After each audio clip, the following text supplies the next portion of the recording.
What's going on, Walking Dead fans? We are here to recap the latest episode of Fear the Walking Dead. More of Naomi's / Laura's backstory. Is John Dorie dead? And what's going on with Madison's JIC? We're here to talk about it. Stay tuned. You're tuning into the destination for TV superfan discussion, AFTERBUZZ TV. And now, let the buzz begin. What's going on, Fear the Walking Dead fans? We are back for another amazing Sunday night with this amazing episode. Yes. I want to know what your initial thoughts were, but first, go ahead and introduce yourself. Hey guys, I'm Krista Flentje. I am Timothy Michael. What were your initial thoughts on the episode? Well, at first, we weren't like seeing a lot of action because it was a lot of backstory. And which was great. We were getting Naomi's story / Laura's. We were figuring that all out. We kind of saw more of what happened at the stadium before it all went to crap. Yeah. But then the end, I was like, oh my goodness. I was not expecting that at all. I'm sure. So many like turns of events that my mind's blown. I was telling you this while we were reviewing, and I was saying how Fear the Walking Dead is going to be hard for them to top every episode, especially last week's, because last week's was one of my favorite episodes. I know it got mixed reviews from viewers because they wanted more action and stuff like that. I really enjoyed it, like I said in our recap. But they just blew us away once again with this episode. And yes, I agree with you. I don't want to say it was slow in the beginning because I always love the backstory. I love that they're introducing us to new characters because how do they expect us to get connected to these characters and attached without giving us a backstory? Exactly. So I like that they gave us a backstory, and I love how they're playing with our emotions in these episodes. It's so good. It's so beautifully shot too. Like the scenes you had pointed it out, you rewound it so I could see how Madison had the binoculars and then to present day Alicia. Yeah. Just there's like so many different pieces that I'm really enjoying. Speaking of Madison, and we'll talk about it, Yes. Where is she in the That's what I'm present day? saying. I know no one's even mentioned it. Well, there are a lot of people in our chat right now, so thank you everybody in the chat who are speculating. Yes. So I'm excited to see what they have to say throughout the night. But let's dive into the episode. So we start off with present day because don't forget we are balancing between two storylines. Yeah. Present day, we open with Morgan and John, and we see a vulture scavenging a place. And John Dorie holds him at gunpoint, and he wants answers. He wants to know what happened with Laura / Naomi. I keep having to call her that because she's got so many names. She's got so many names, and I feel like it's a disservice just calling her one name because I feel like there's a whole other person we're not talking about, which is Laura from last. We know her as both too, so it's hard. And now I'm attached to Laura because of last episode. I agree. So, I've been like writing her name down as Laura, and I'm like, no, Naomi. Yeah. So as soon as I saw John holding the vulture at gunpoint, and then I see Morgan, immediately I was like, oh, here he goes. There goes Morgan trying to change people's minds and save the day and, put his views on others. What did you think of this? Sometimes I love Morgan, but sometimes I just wish he'd let the people do what they're going to do, because as we saw in this episode, he might have made things worse than they would have been tonight. I don't know how it would have went if he didn't tell them, but they would have showed up regardless, I guess. Yeah. But they weren't prepared, and I think I don't know. Sometimes I just wish he'd let things play out. I feel like it's damned if you do, damned if you don't. With Morgan, it's like if he hadn't have it's like what you said with just trying to change things. Like you could make things worse or you can make things better, but it really works in both ways. Like if we look at Nick's situation, if he didn't kill Ennis, maybe Charlie wouldn't have shot him. But in this episode, if Morgan hadn't have let this guy go or tell him what happened, maybe they wouldn't be in the situation that they would have been, and John wouldn't have got shot, which I'm really excited to talk about. But it's like damned if you do, damned if you don't. It's like, what can you do? That's my point. Part of it is you never know what's going to happen, so maybe that would have happened regardless tonight. Yes. But it's just he's always got to be in there and tell people how to do things, and sometimes I'm like, Morgan, just let it happen because they're going to keep doing it anyways. Like, Alicia's in no mind to listen to you. Yeah. It's hard. But he has such a good heart, so that's why he does it. So it's hard to be mad at him. Well, speaking of a good heart, do we think John wanting the answers that he wants and going about it, do we think that he's going about it in the wrong way, trying to find out what happened to Laura in this way? No, I think he's doing it because I think he's also, he's doing it out of love. He loves her so much, and he wants to know what happened. He wants answers.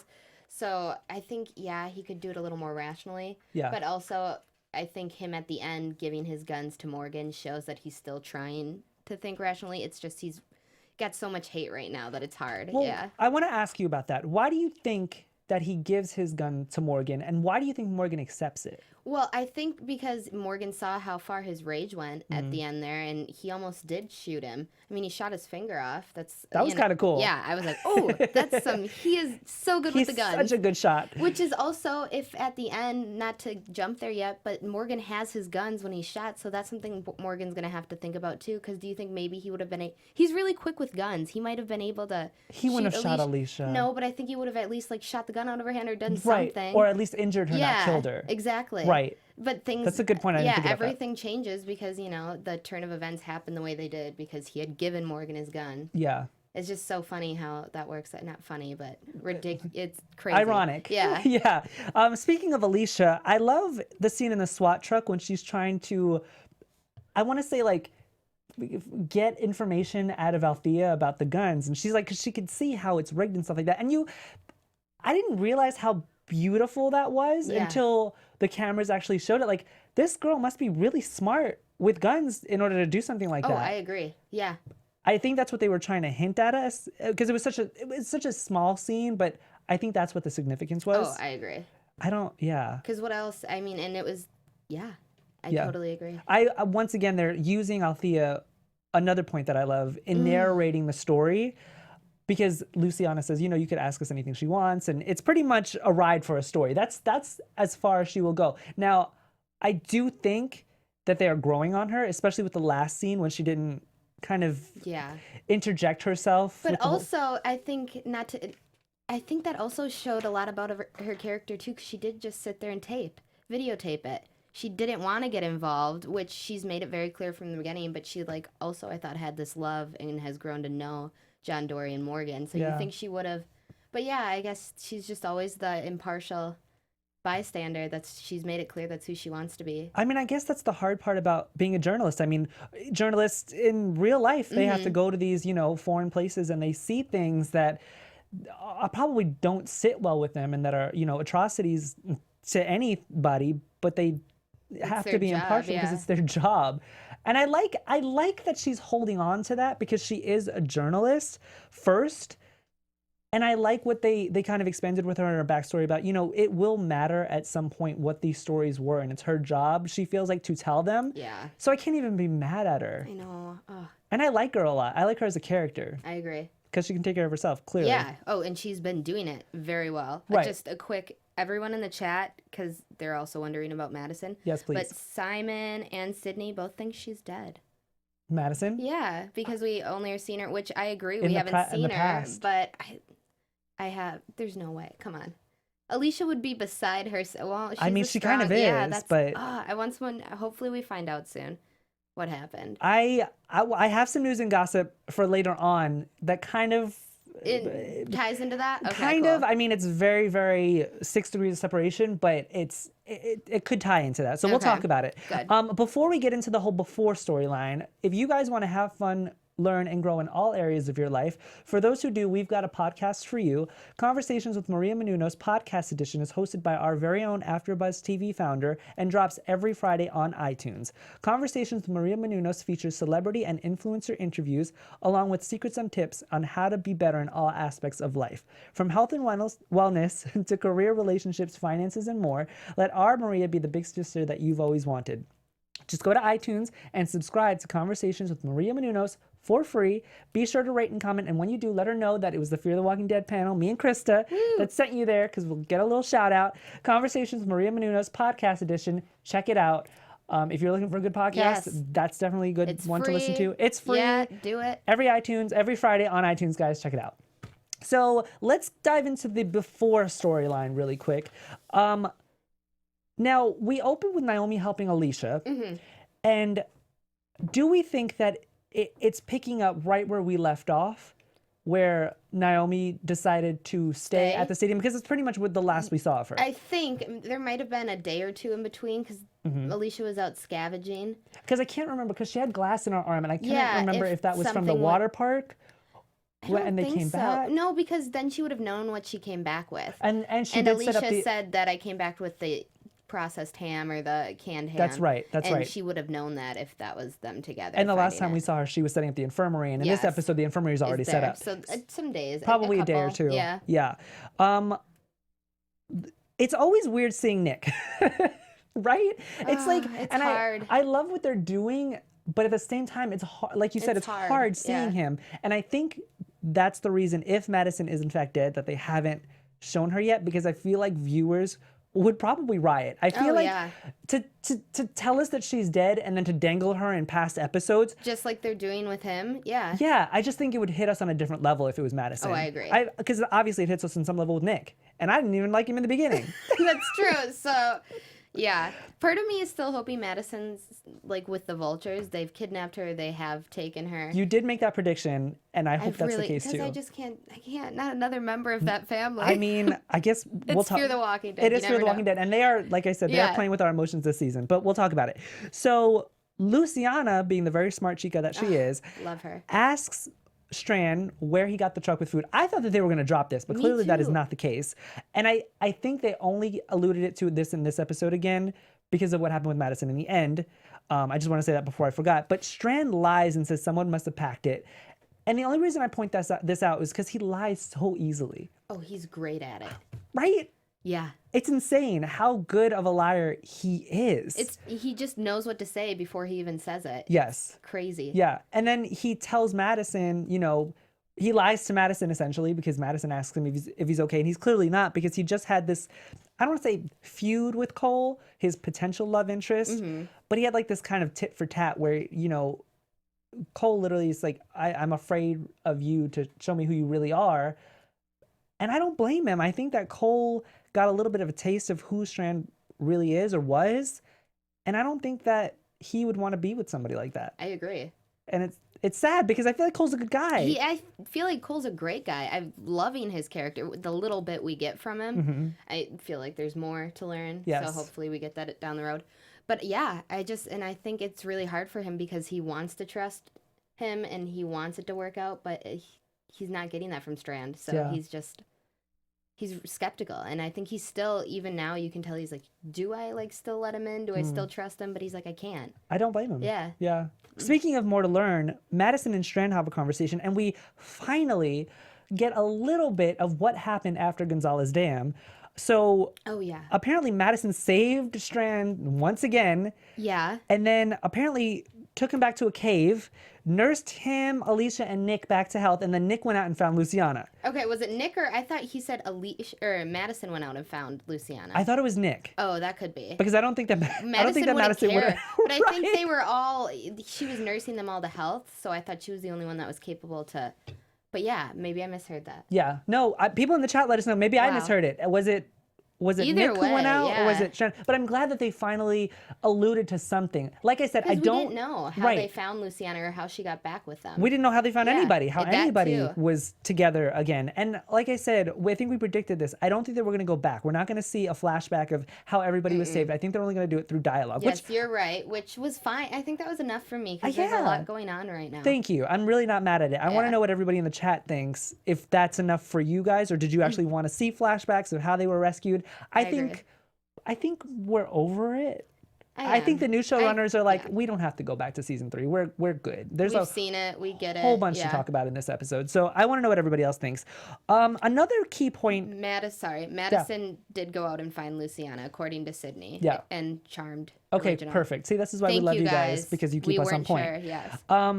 Another point that I wanted to bring up is that once again, Strand is questioning their friendship/relationship. And I always hate when he does this because you've literally been together since the beginning. Come on, man. Like, just get over yourself. But he asks Madison, why did you save me? Pretty much again. Because he's always asking her that. Yeah, and she's always saving him. Yes. And Madison says, because I know who you are, Victor.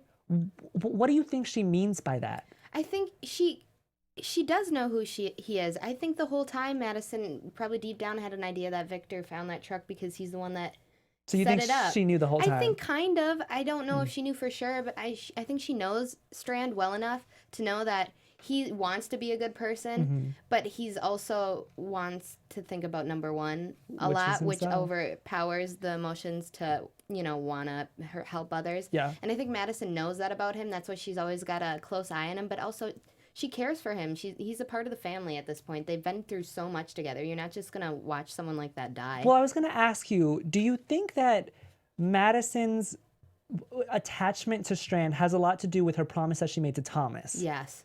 I agree. Yes. I mean, this is what, season 2? Back at the villa? End of season 1? Beginning of season 2? Oh, guys. It was a while ago. Yeah, keep me on point, guys. But yeah, I agree. I think that I not wholeheartedly agree that she's only doing it for Thomas, because I do feel like Strand has grown on Madison. And I feel like once you've been together with somebody through a zombie apocalypse from pretty much day one, you're kind of attached in a way that it's kind of like a bond you can't break. It brings you together. Thank you. Yeah. Plus, she's already lost so much. She doesn't want to lose anyone else. No matter who it is, you just want to keep as many people alive and together as you possibly can at this point. I'm so glad you said that, because I think after losing after losing Travis, I think that that made her more attached to Strand and her original core people too. So I think there's a lot of factors that factor into Madison's thoughts on how she treats Victor, but I always love their relationship. I love that they're like brother and sister, but I just don't like how Strand always manages to screw her over. Yeah. Any kind of way. And I'm not saying that he's doing it like wholeheartedly and forcefully, but it's like these little jabs that he makes at her. Like in the last episode when he's talking to Cole and he shows him the truck and he's like, why don't you and I go instead of him and Madison? You know, it's just like little jabs like that. I'm like, why? And I think it's not just him doing it specifically to target Madison or anyone. It's also in that moment Cole was there, and Cole benefits him in a way that Madison can't, because well, not just that, but he liked, you know what I mean, and he was already there. He had seen the truck. It's okay, come with me. I don't have to tell Madison, you know, let's go off together. We can save ourselves. It's one of those things. I think he just does things in the moment because it's reflected on him and how he's going to survive. I agree with you. I think that's a very good perspective on Strand. Yeah, he's something. Yeah, so we get to Naomi. Naomi wants to leave again. And Viv has a gun on her. Viv is a little tough lady. Yeah. She was like, I'm not letting you leave. What's going on? And then we find out a little bit more that Naomi wants to go back to the other camp that she had. And immediately I was like, okay, I'm excited because I want to see where you're from. Because we know wherever she came from, really, she went through something there. Because we saw her with John Dory, and she was a shell of her. She had been through something. Yeah. So I was like, where was she? Right. But we still kind of didn't find out how she got, once again, to John's place, the cabin. Agreed. But once again, I don't think we're going to see all of that. I think they're expecting us to just fill in the spaces for ourselves. What I loved is that Strand and Madison are going with her. That I want to see, because Madison somehow brings things out of people that, and she did it in this episode. She just has this way of bringing stories out of people. She gets people to talk, is what it is. She should be a journalist. Or a therapist. or a therapist. Yes. So they're going on a road trip back to Naomi's place, which was a FEMA shelter, an abandoned FEMA shelter.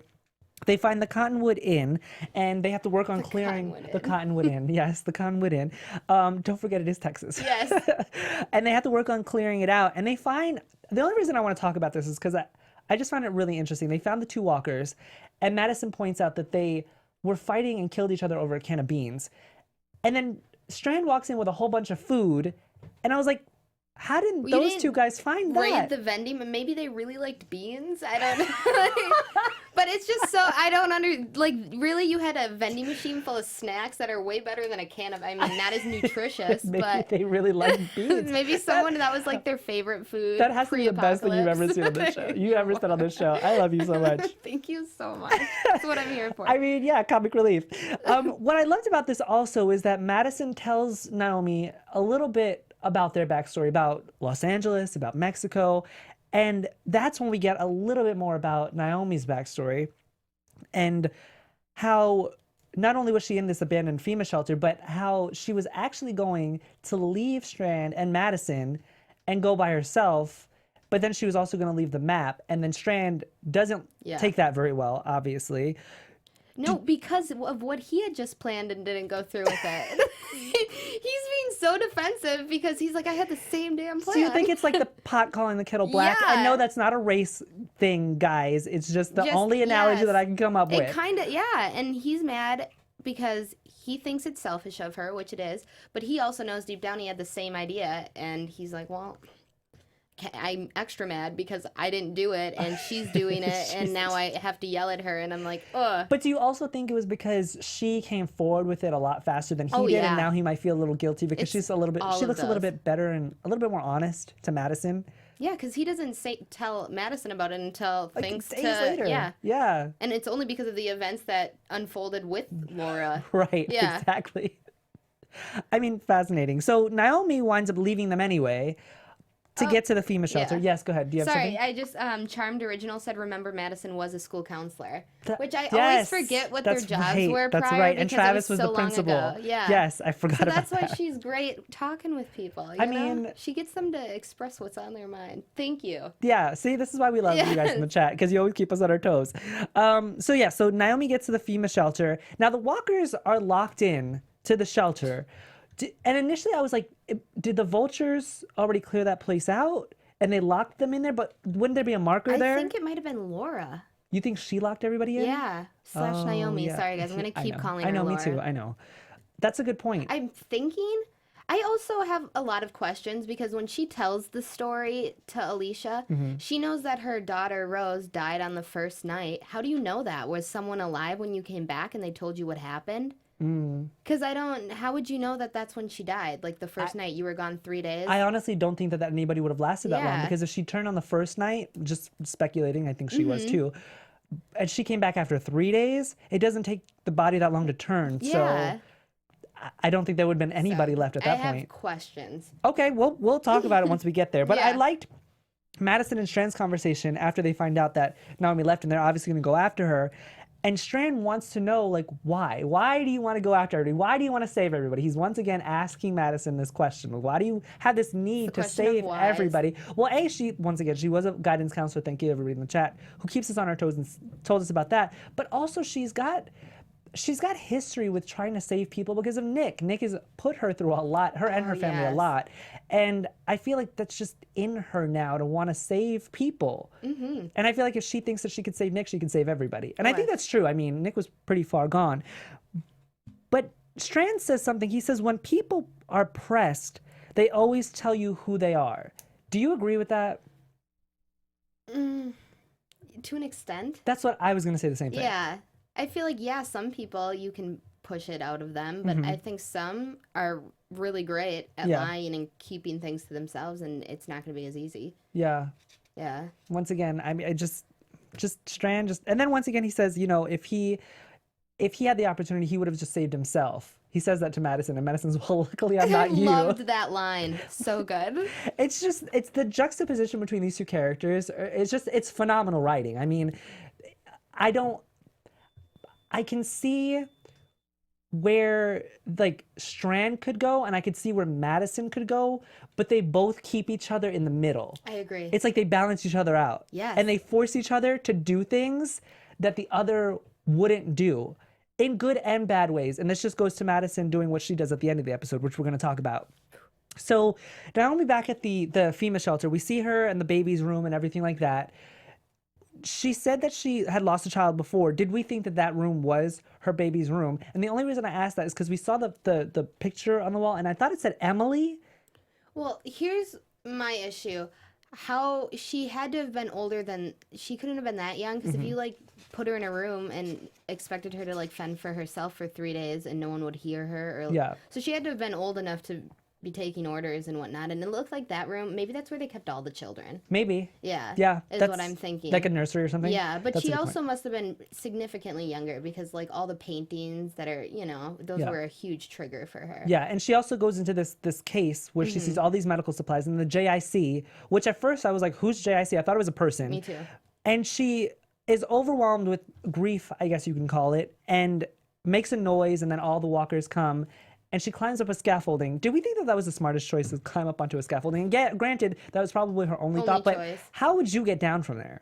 You don't, but she was surrounded. You don't. She was just surrounded, but she also was surrounded because she put herself in that situation and she couldn't kill any of these people, which we find out it's because she feels guilty and she knew all these people. Yeah. So she physically couldn't like keep herself alive in there, and that's the reason she was surrounded. She could have at least like tried to fight her way out before it got so bad. But do you think that because she felt so guilty, she just wanted to die there? Yeah. Because even when Madison and Strand come to save her, she doesn't even want to leave. I feel like she was going to jump before they came. I thought the same thing. I thought that she was going to jump as well. Yeah. I mean, I want to know what everybody in the chat thinks too. Do we think, because of what Madison said to Strand in their previous conversation, is that what changes Strand's mind about helping her? Or is it that he sees something in her on the scaffolding and that she's like, I'm gone, like, I just want to die? And that's what changes his mind. I think it's a combination, but I think it's Madison. Yeah. I think Madison being there and Madison always saving his life, and they just had that conversation. Yeah. And she was like, lucky I'm not you, you know? Yeah. I think he was like, you know what? It's time I step up and I'm going to save her. I'm going to give her the chance that Madison keeps giving me. And this just brings me back to my point about Madison just pulling things out of Strand that normally wouldn't be pulled out. She just is a guider. Yeah. So after we rescue Naomi, we find out a little bit more about Rose, her daughter, and how she got, pneumonia, and she now this is what I want to talk about.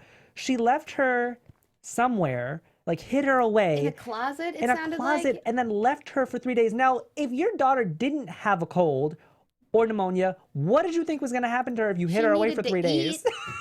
Use the bathroom. I don't understand. Like, maybe she left her with food. I'm sure she's not stupid. She left her with stuff. But also, how do you keep a kid quiet in a closet for 3 days? But depending also, on the age. How old was Rose? That's what I'm. Yeah. We need to know how old she was. And if she turned, how did she get everybody else? She must have been able to walk. That's why I don't know if other people got pneumonia too. I don't think that you can catch pneumonia from a baby. I don't know. Wrong. I'm not a doctor. I just feel like how did this one little walker take over the whole entire... I mean, things go out of control. We see it happen all the time. Yes. It's just, I feel like... She must have been old enough to walk. I want to see what people in the chat think. Because, I mean, if she was just a baby, they would have just saw her, turned, and then they would have just killed her. That's why she had to have been, like, old enough to walk. She was obviously old enough to talk because she had said, don't open the door for anyone. Don't talk to anyone, you know. I don't know. I don't know either. I have so many questions. Yeah, but that was some story, though. Unless also, we still don't know for sure if no one was alive to tell her what happened. This also could just be Naomi assuming that this is what happened and why everyone turned. Yeah. Something else could have happened. Maybe a horde came through, or like a herd of walkers, or maybe someone else came. Maybe the vultures came through. We don't know. That's true. I mean, I'm sure it did go down the way she said. I think so too. It's just, how does she know this? Lots of questions. Yeah. Lots of questions. But I did enjoy the backstory. I enjoyed the idea of a little walker child turning everybody. I thought that was kind of cool. So I loved Ellen's kind of storyline, even though she was a very insignificant character in this, because Ellen seemed like a pretty hardcore person. Like she had a JIC, which we learned is a just-in-case plan, and she had a whole truck piled of like stuff to rebuild, and I wish we had known Ellen. I mean, there's really nothing else to say about it. I agree. So back at the stadium, Alicia, Nick, and Luciana want to gloat a little bit because I guess Madison told them over the walkie that they found this whole truck with supplies, and Mel says pack up everything, and he also says the really bad stuff, you never see it coming. Do we think that everything, I know it was very haunting, do we think that everything that has happened after this wasn't even the vultures, it was somebody else? Maybe the bog? I didn't think about that. I mean... I think what I took from that is he's like, yeah, I'm telling you we're leaving, but we're gonna be back. Yeah. Is what I took from it, and you won't know that we're coming back because you think we're leaving. But that's why... But it also, like, him telling her that's, like, foreshadowing it, and you could tell she was spooked. She got up there right away and she's looking out. Yeah. You could tell she was a little, plus she, she does everything she does after, but yeah. So I don't know, but I haven't even thought of that. I've just always assumed it was the vultures. Another thing with the whole killing people in the future and then going back to the past is we see Ennis again, Mel's brother, and one thing that I only want to point this out because he looked pretty pissed that they found this truck and everything, and I'm thinking because Nick went after him so hard that I think there's going to be like a brotherly feud between Ennis and Mel. And Ennis is like, we have to go back and kill all of them and take their supplies. And Mel's like, that's not how we roll. We're just vultures. We just like wait people out and then go after their stuff. We don't kill people to kill them and then. I like that. I think something, yes, I do. And it also, yeah, no, I like that. I like that a lot. So I love that Strand had a whole different outlook on Madison after this episode, because once again, their relationship evolves pretty much after every episode. And he tells Cole it was Madison who pulled this win out. Do we agree with that? Do we think it was just Madison? Because I think it's unfair to give just Madison the credit. Yes, because Strand and Naomi helped, and they wouldn't even have been there without Naomi. No, it's definitely a group effort. Mm-hmm. Yeah, I wouldn't give that just to Madison. I think she's always the kind of the lead and the person that brings everyone together, but everyone like was a very significant moving part of that. Yeah, so the vultures leave. Obviously, it's not the last we see of them. What I loved was that in the last scene we see in the previous storyline was that Alicia and Madison's conversation, and Madison tells her to have a JIC. What did you think of this? Did we think that it was Strand who changed her mind? This is when I think what it was is it's part of that, but I think it was when he had said it's the things you don't see coming that do the most. So you think it was Mel who really? I think she was already thinking about it. It had been on her mind, but when he said that, I think she was like, maybe we do need a just in case. What if they do come back? See, I disagree with you. I don't even think it had anything to do with that? No, I don't even think that it was on her mind previous to that comment. Okay. And I honestly think that it was Strand. It was Strand's comment that, like, people coming forward of saying that he was the one who took the truck. Because even when he tries to talk to her about it, she won't talk to him. Right. You're right. Because I think, like, deep heart, like inside, she feels guilty because of what she's about to tell Alicia to do. Yeah. And that's why she didn't want to talk to him about it. Yeah. Because she would have, scolded him or said, you shouldn't have did that when you're about to do the same thing. So I think that's really what was going on there. I forget that she won't even look at him, or we don't need to talk about it, or whatever she had said when he came up to her. She's like, it's a win. Yeah. You were part of it. We don't need to talk about it. And then she goes and does the same thing. Whatever. I don't think it's hypocritical. I think it's smart. I think that she should have a... I agree. And no one was saying that it was just their JIC. Right. That could have been the camp's JIC, shove as many people as you can in there and leave, or at least have one person take the car to start over. Right, exactly. So let's get into the future storyline really quick, because now we see everything that happened in the beginning of the episode come to a head. So John and Morgan pull up, and they kind of blow Alicia, Luciana, and Strand's cover because they think that they're part of the vultures. And then Morgan tells Alicia that he was the one who said, I already told the other guy not to come. I literally wanted to jump through the television and strangle this guy. Yeah, Alicia wanted to murder him. That's true. She was like, ugh. Because then right after that, this motorcade pulls up, and who is it? It's the vultures, and now they're armed. Guns blazing. Like, what did Morgan think was going to happen? That's because Morgan always looks at the good in people. He doesn't realize that not everyone thinks like you do, Morgan. But like, didn't you think as soon as you said that, did you really think they were going to go back and be like, let's not go there, there's people waiting for us? When they have that many people and guns, they'd be like, let's go get whoever wants to kill us. But this just furthers my point of like Ennis and Mel's kind of feud, because I feel like Ennis is not around anymore, and that would have been how Ennis reacted. Right. But I think because Ennis is dead now, I like what you're saying, that it's changing. Yeah, and I love that moment between Mel and Alicia when Mel's like, I'm sorry about your brother, and Alicia was like, well, I'm not sorry about yours. Really? Because I forgot that Mel doesn't even know that his brother's dead yet. Now he does. But then things just go haywire again, because then we see first we heard the voice.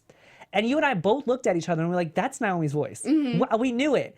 And then we see the Land Rover pull up, and then she comes out, and they recognize. There was this beautiful moment between John and Laura / Naomi.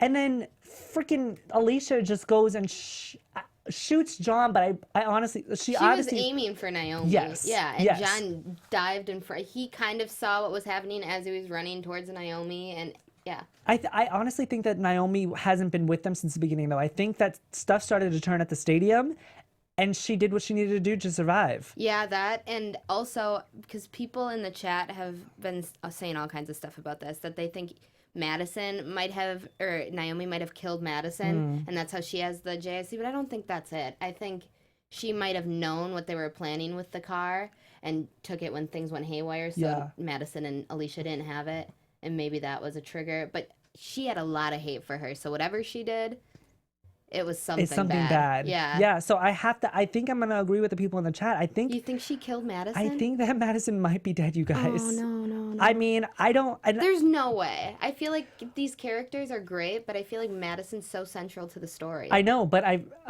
don't know. We're going to talk about it in news and predictions in a second, you guys, but I think it has something to do with this, and we'll talk about it. Do we think that John is dead? It was hard. I was trying to pay attention to the previews, but I forget that we keep flashing forward and backwards. But it looked like Naomi was nursing someone, and also during the fight scenes, they have pulled him to the other side, so he must still have at least a pulse, or there's some, or maybe she just wants to bury him. I don't know. I hope he's not dead, and I don't think that he is. Okay. No, I don't think that he is. You guys in the chat, let us know. Thank you everybody for watching, because we couldn't do the show without you guys. And if you're listening to us on iTunes, make sure you give us a 5-star rating. Tell your friends about us, because I'm sure we have some new people in the chat. We love interacting with you guys. You guys are so great. I love Charmed Original just said, I wonder if we just met the Whisperers leader, Alpha, aka Naomi, in the final minutes. Which, yeah, that could be too. It could be. We need to figure out when she joined them. Do we have any other shout outs, any other thoughts we have in tons. the chat? Yeah. You guys, so many familiar faces. I feel like Simon, you're always in here. He's making predictions that Rose is between the ages of 6 and 10. I like that. That's good age range. Yeah, that's a good age range. Charmed Original, I shouted you out before. Who else? Sydney Taylor, Maurice Gamble. You guys are all great. Thank you so much. We love chatting with you. Yeah, once again, we're reading them all. Ace. Yeah, we couldn't do the show without you guys. We wouldn't want to do the show without you guys. No, because and you guys keep us in check too. Yep, we love that too. Yeah. So let's move on. Do you have any other last final thoughts about the episode?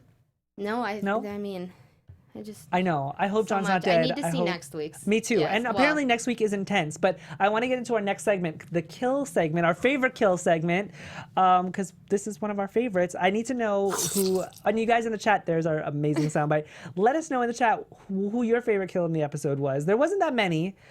And I think I'm going to take it out of the box a little bit, but I want to hear your thoughts of who yours was first. So we don't know if he's dead yet, so I might be jumping the gun here, and he might not be dead, so it's not. But for me, it would have to be John if he is deceased. Yeah. Because it's just so beautifully and sadly poetic. It's like Romeo and Juliet. They finally see each other again, and he ends up taking a bullet that's meant for her in like the 1 minute that they finally are reunited. Yeah. He spends all this time searching for her, finds her just to get shot by Alicia. Yeah.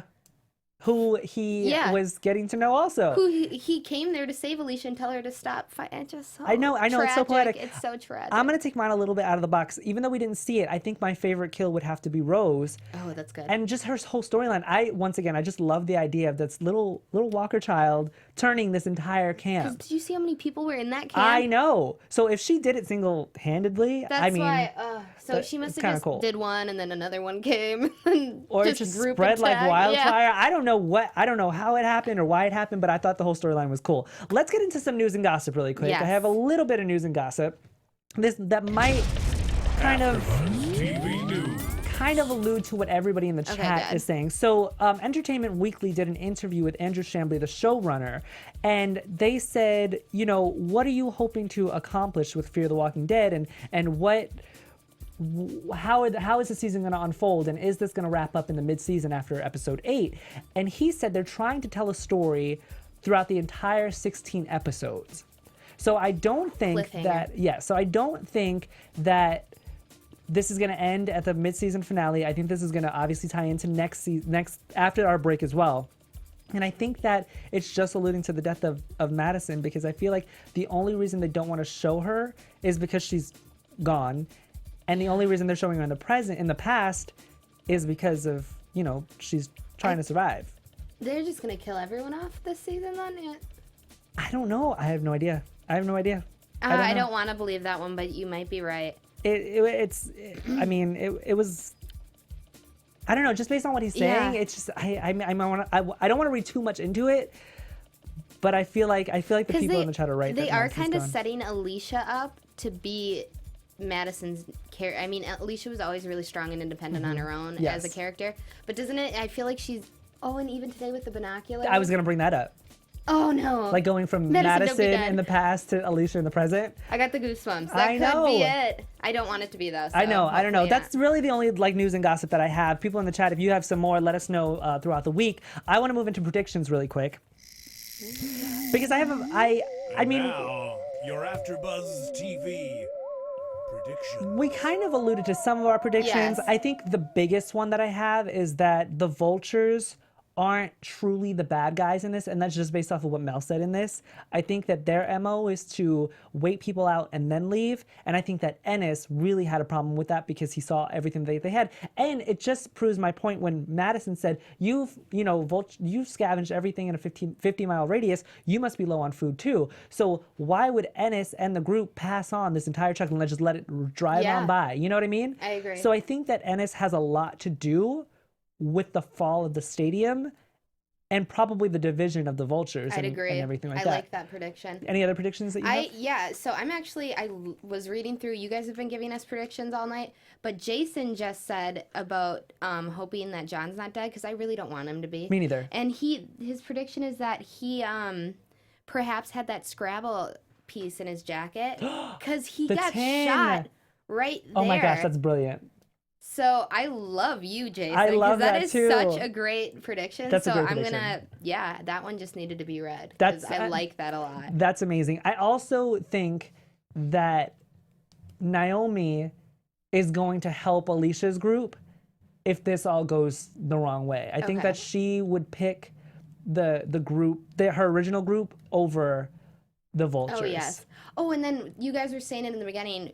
A lot of you think that Charlie might be Rose. Rose or her daughter. So that would mean, which a few of you have said that you think that Naomi lied about the whole story. But when she showed up at John Dory's, she didn't have Charlie with her or Rose with her. So, and she even told John she lost a daughter. Right. So I don't know, unless she found out later that Charlie was Right, still maybe alive. maybe she didn't even No. maybe when she told John that she lost a child, maybe that's what she believed because that's what she knew was the truth. That's why all of your predictions are great. I know, I need to see more. It's crazy. Like she said, we need to see more. So throughout the week, you guys let us know. Unfortunately, we will not be back next week because of Memorial Day weekend. They're obviously going to be taking a break, so we're not going to be on a new episode of Fear the Walking Dead next week. But we will see you guys the week after that. Right? The third, yes. And then there's only 2 episodes left, so it'll be the 3rd and then the 10th. So yeah, that's our recap of this episode, you guys. Just in case, season 4, episode 6. Krista, if they want to interact with you, where can they find you? You guys can find me on Instagram and Twitter at Krista Flentje. And I am Timothy Michael. You can reach me everywhere at I am Timothy Mike. Thank you once again, everybody, for tuning in. Yes. And we will see you in 2 weeks, guys. 2 weeks. Bye. Bye. From executive producers Maria Menounos, Kevin Undergaro, Phil Svitek, and the entire AfterBuzz TV staff, we would like to thank you for listening to the AfterBuzz TV network. To watch or listen to other after shows and post comments or questions, be sure to visit AfterBuzzTV.com. I'm Sir Richard Wentworth, and this has been a presentation of AfterBuzz TV. Buzz you later. The views expressed herein are those of the hosts only and do not necessarily reflect the views of AfterBuzz TV or its owners or principals.